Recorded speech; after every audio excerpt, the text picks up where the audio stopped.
Welcome to The Explainer. Today we're talking about an archangel whose name is, well, literally his job description. God has healed. He's a powerful figure of comfort and restoration known across Judaism, Christianity, and Islam. We're talking, of course, about Raphael. But our story doesn't start with some dusty definition. It starts with a journey, and with a mysterious guide. The question here really gets to the heart of it. What if that stranger you meet on the road, the one who helps you out, was actually a guardian from heaven? That exact scenario is how we first meet Raphael.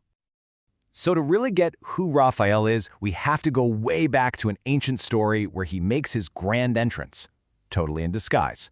We're opening up the Book of Tobit. Okay, so the setup is pretty intense. You've got a righteous man, Tobit, who has been struck blind. Then there's a young woman, Sarah, who's been tormented by a demon that has killed every single one of her 7 husbands on their wedding night. It's a lot. And Tobit's son, Tobias, has to go on this incredibly dangerous journey to fix all of it. No pressure, right? So Tobias knows he can't do this alone. He needs help. He finds a guide, a guy who says his name is Azariah. But here's the thing. This was no ordinary travel buddy. This guide seemed to have an answer for everything, a kind of knowledge that just felt, well, not entirely human. And this is where things get really wild. A giant fish attacks Tobias, and Azariah tells him, hey, catch that thing, we need its organs. Seriously, he says the smoke from the burning heart and liver will drive away that nasty demon, and the gall from the fish will cure his father's blindness. I mean, you can't make this stuff up. So, mission accomplished. Tobias marries Sarah, the demon is banished, and his father can see again. It's a total success. And it's only then that the guide drops the bombshell. He wasn't Azariah at all. He reveals, I am Raphael, one of the 7 angels who stand before the Lord. He was a celestial being sent by God the whole time. Okay, so this story is huge. It's the first major appearance of a named archangel in this way. But where did the whole idea of naming angels even come from? And what's the deal with his specific name? Everything you need to know about Raphael is right there in his name. It's not just a name, it's his entire purpose. It comes from the Hebrew root Rapha, which means to heal. So Raphael literally means God has healed. His very being is about divine restoration.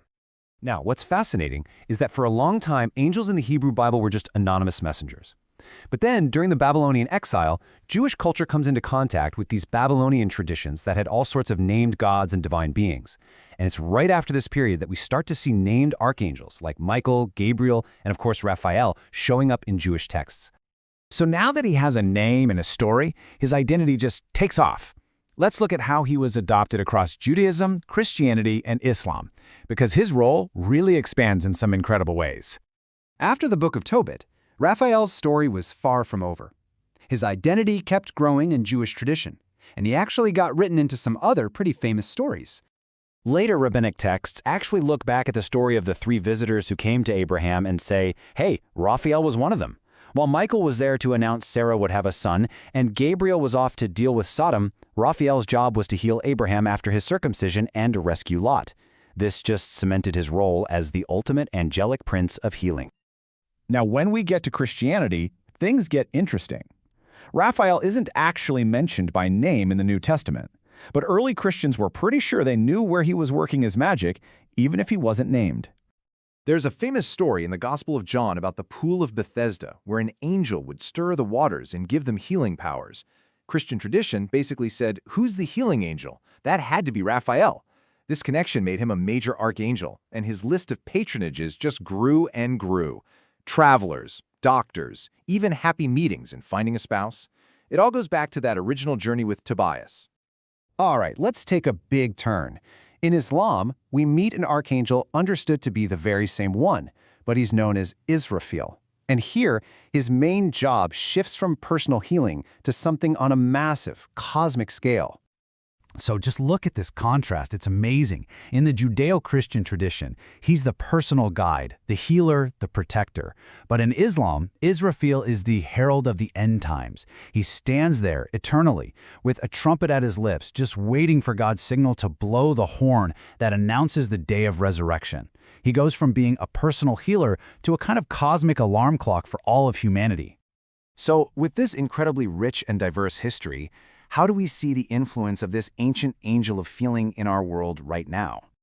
Well, his legacy is maybe most obvious in the huge range of people who see him as their patron saint. We're talking travelers, doctors, nurses, people who are blind, people looking for love, and even those struggling with mental health. His portfolio of protection is just immense, and it all traces back to that one epic journey. And you can literally see his mark everywhere.